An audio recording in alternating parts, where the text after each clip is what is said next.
नमस्कार, प्रणाम, हर हर महादेव। हम हैं प्रियंका देवी कुशवाहा और हमारे यूट्यूब चैनल भोजपुरी गीत में रउआ सभी के स्वागत बड़ुए।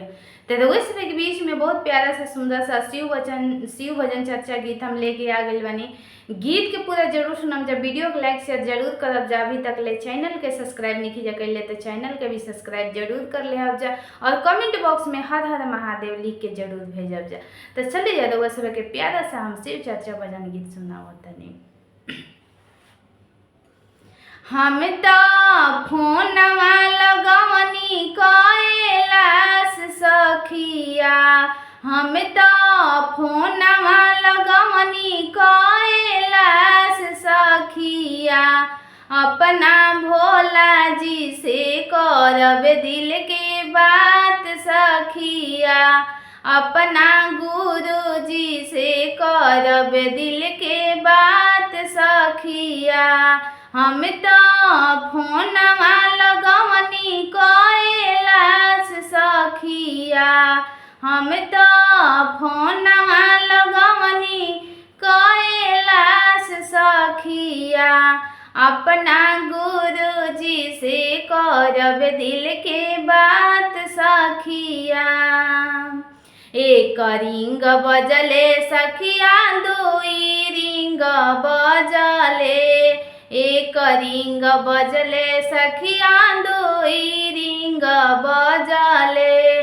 गौरा मैया जी लिहली उठाई सखिया।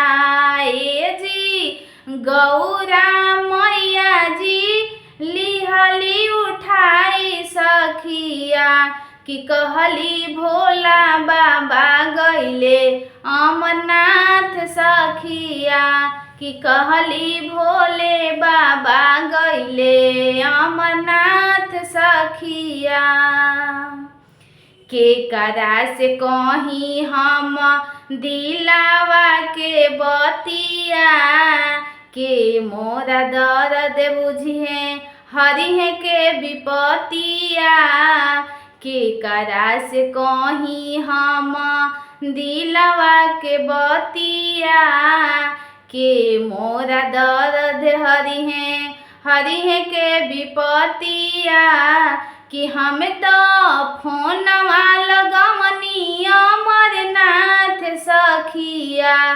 कि हम तो फोनवा लगवनी अमरनाथ सखिया। कि अपना भोला जी से करब दिल के बात सखिया। कि अपना गुरु जी से करब दिल के बात सखिया।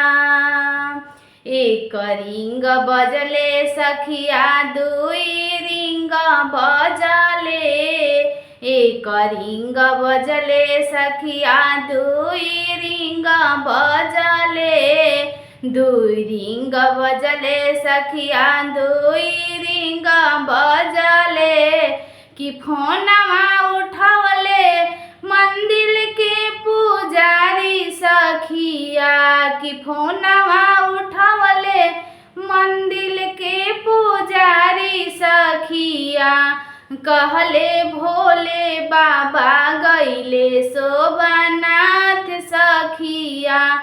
कि कहले भोले बाबा गईले शोभनाथ सखिया।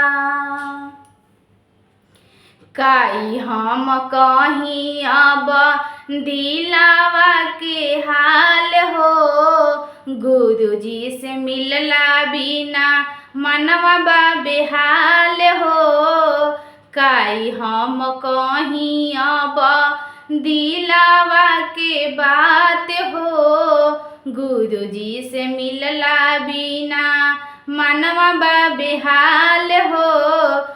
कि हम तो फोनवा लगवनी शोभनाथ सखिया। कि हम तो फोनवा लगवनी शोभनाथ सखिया। कि अपना भोला जी से करब दिल के बात सखिया।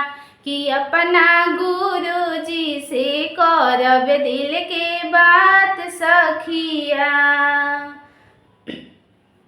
एक रिंग बजले सखिया दुई रिंग बजले, एक रिंग बजले सखिया दुई रिंग बजले, दुई रिंग बजले सखिया दुई रिंग बजले, कि अब की फोनवा उठवले भोलानाथ सखिया, कि अब की फोनवा उठवले भोलेनाथ सखिया, कि कहले देवा घर में आइबे सावन मास सखिया, कि कहले देवा घर में आइबे सावन मास सखिया।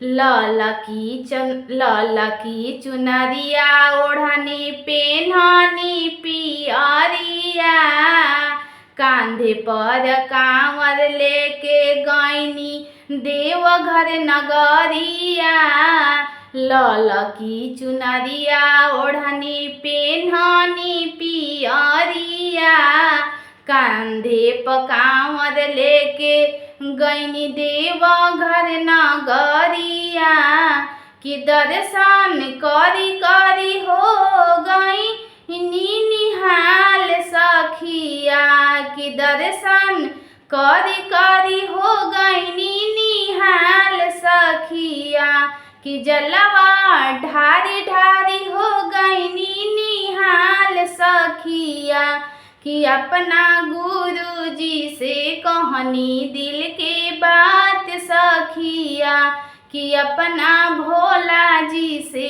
कहनी दिल के बात सखिया।